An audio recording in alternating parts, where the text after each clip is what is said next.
La pérdida de un ser querido siempre te deja con una sensación de vacío. Quizá puedan entender mis palabras, pero no se puede comprender el sentimiento que hay detrás hasta que lo vives. Así me sucedió a mí, una vez que murió mi amigo Santiago. Santiago, Montserrat, Andrés y yo éramos amigos desde la preparatoria. Yo tenía una relación diferente con cada uno de ellos. Con Santiago, compartía un gusto atípico por música que no correspondía a nuestra edad. Amábamos grupos como The Beatles, The Doors, Queen y otra música de culto y retro. También nos unía el amor por el fútbol. Con Andrés, la interacción era de otro tipo, menos filosófica sobre el mundo y la sociedad, pero muy real y satisfactoria. Montserrat siempre fue como nuestra hermana, y creo que ella y yo mediábamos entre Andrés y Santiago. Yo siempre fui más independiente, y como ellos pasaban más tiempo juntos, a mí me daba la oportunidad de hacer otras amistades y tener una mayor diversidad social, por así decirlo. Hay un poco de ironía en algunas cosas. Por ejemplo, Santiago y yo un día, de cábula, nos pusimos a asignarle nombres de los Beatles a cada uno de nosotros. Andrés se tomó esto muy en serio, y en secreto, Santiago y yo de pronto hablábamos de que lo que para nosotros había sido una especie de broma temporal, para Andrés se convirtió en una herramienta más para mantener al grupo andando. En la universidad, mi interacción con ellos fue mucho más superficial. Por esto no digo que no fuera súper frecuente o impersonal, solo que yo siempre estaba en los momentos de diversión y relajo, mientras que ellos pasaban tanto tiempo juntos que incluso Santiago y Montse se hicieron novios. Eso no acabó bien. Casi como si fuera regla, al terminar la carrera, su relación acabó, y Montserrat desapareció una larga temporada. Quedó en mí y en Andrés hacer control de daños. Más en mí, creo, porque Santiago se refugiaba conmigo en nuestra música y en nuestras conversaciones profundas y analíticas, mientras que Andrés siempre se esforzaba en mantener un vínculo intenso. De todos ellos, yo fui el único que se mantuvo en contacto con Monse. Cierto es que Santiago empezó a ser alguien más melancólico, menos feliz. Cuando entré a trabajar, el grupo se reformó. Monse volvió, y al poco tiempo yo empecé a incluir a un amigo de la oficina, Diego, que realmente me cae muy bien. Esa siempre fue mi habilidad, hacer amigos en otros círculos. Eso también trajo al grupo a Sandra, la novia de Diego. Parece que solo Santiago y yo veíamos lo valioso que es ella, que, si bien no es el alma de la fiesta, es alguien muy sincera y que es interesante. Nuevamente nos robaron algo de tiempo, pues a pesar de una salida memorable que tuvimos antes de la pandemia, fue esta última la que nos negó la posibilidad de pasar tiempo juntos como en antaño.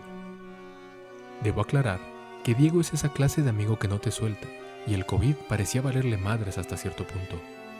Durante el primer año de la pandemia, encontraba la forma de irme a visitar y tomar unas cervezas y jugar videojuegos. A veces, yo iba a visitarlo también. Fue en una de estas visitas en las que recibí una llamada muy perturbadora de Santiago. Llevaba meses actuando de forma muy errática. Todos estábamos preocupados, aunque sentía que Montserrat más bien había pintado su raya. Durante este periodo errático, Santiago y yo habíamos tenido largas conversaciones y muy profundas. Empezó a tener una extraña obsesión con expresar sus ideas con canciones, un poco a la John Lennon, con el que lo identificábamos a él. Continuamente cantaba fragmentos de Help, además de The End de The Doors. Justo así comenzó su llamada telefónica, con una porción de esta última. Continuó diciéndome que ya no podía más, y que había llegado el momento de ir al siguiente nivel, de colgar los botines y mirar el partido desde la grada. Con todo este bombardeo de información, yo me alteré. Conocí a Santiago, pero esto había ido más lejos de lo que esperaba. Se despidió de mí y colgó el teléfono. Inmediatamente lo llamé de regreso, pero él no contestaba. Llamé a Montserrat y luego a Andrés. Ellos también habían recibido una llamada de Santiago y no contestaba las llamadas de nadie más. Escribimos en un grupo de WhatsApp que teníamos para los 4 y Santiago solo nos dijo que todo estaba bien. Yo estaba intranquilo y Diego y Sandra trataban de animarme. Les confesé que tenía miedo de que fuera en serio, de que esta vez no se tratara de su balbuceo habitual. Lamentablemente, sí era el final. En el funeral nos vimos Montse, Andrés y yo. Me revelaron que Santiago se había suicidado, algo que yo sospechaba, pero que no tenía la confirmación. Sin embargo, los detalles se me escapaban. Montserrat y Andrés dijeron no saberlos. Ellos comenzaron a hablar de un sueño que tuvieron la noche en la que, de acuerdo con lo que sabíamos, Santiago había muerto. Las similitudes eran inquietantes, y esto alteró demasiado a Montserrat, quien acabó por irse. Diego estaba muy al pendiente de nosotros, y llegó con Sandra al poco tiempo de que Montse se fuera.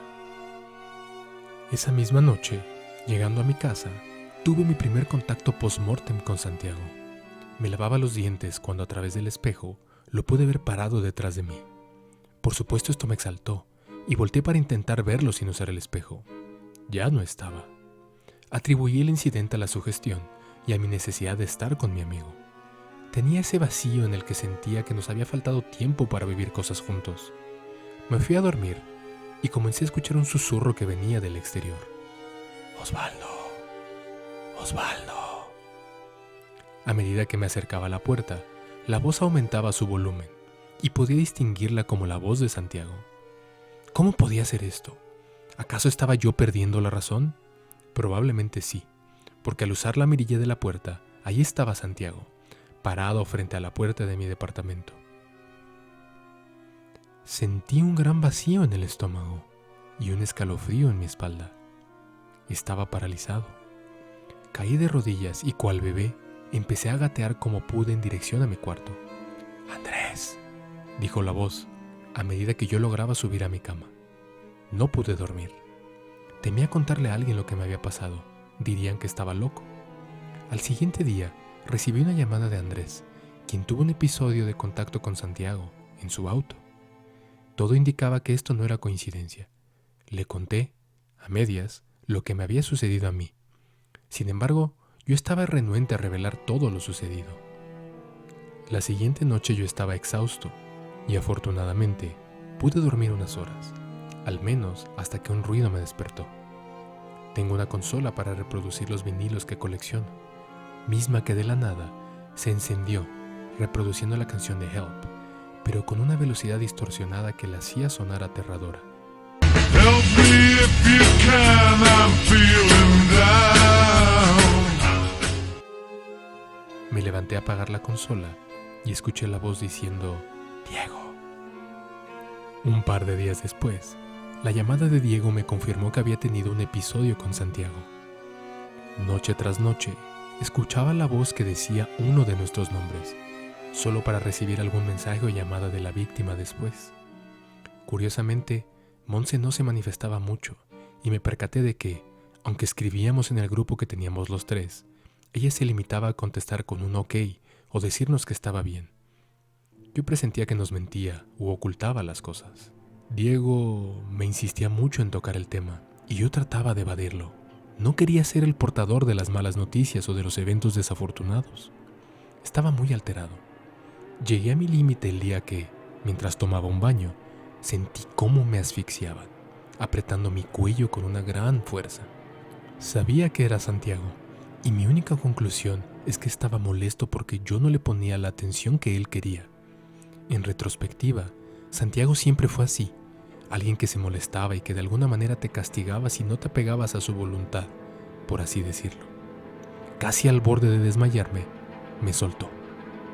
Una vez me recuperé, le llamé a Montse. Sabía que ella estaba ocultando algo y que además nos estaba evadiendo. Me tomó la llamada y le conté sobre lo que me había estado pasando. Todo. Ella estaba molesta porque sentía que no habíamos sido honestos. «Santiago se ahorcó en el baño. ¿Lo sabías?», me dijo enojada. Yo lo negué. Ella dijo que Andrés sí tenía conocimiento de ello. Esto me molestó. ¿Por qué no me lo habían dicho? Las voces siguieron haciéndose presentes, diciendo mi nombre, diciendo el de los demás. Parecía no tener fin. De la nada, Andrés y Montserrat sugirieron vernos. Todo su tono, estresado y alterado, había cambiado radicalmente y ahora se conducían con nostalgia y melancolía. Andrés hasta sugirió incluir a Diego y a Sandra, lo cual era extremadamente sospechoso. No obstante, para mí era una oportunidad de estar con gente que yo sabía que estaba pasando por lo mismo que yo, así que accedí. Nos vimos unos minutos antes de que llegaran Diego y Sandra, y tuvimos que hablar del elefante en el cuarto, es decir, de las apariciones de Santiago. Me di cuenta de que a pesar de tener eventos similares, lo que nos pasaba tenía los mismos matices que nuestra relación con Santiago. Fuera de esta conversación, resultó ser una reunión muy emotiva. Andrés, Monse y yo hablamos por horas de los años maravillosos, nuestra época en la prepa y universidad, y todos contamos historias personales de nuestra relación con Santiago. Montserrat comenzó a insistir en que teníamos que despedirnos, decirle adiós y pedirle que siguiera en su camino. What the fuck, pensaba yo. Diego también, que me escribió un mensaje como diciendo, ¿qué pedo con esta vieja? Monse nunca fue de un estilo kumbaya, todo lo contrario. Lo habría esperado de Andrés, pero no de ella. Supuse que se trataba de algo que intentaba para evitar que las cosas con Santiago siguieran pasando, y le seguí el juego. Contra todo pronóstico, parecía haber funcionado. La siguiente noche, escuché lo que hasta hoy ha sido el último mensaje de Santiago, muy a su estilo. Me dijo que era el fin, de la misma forma en que lo había hecho en su llamada de despedida.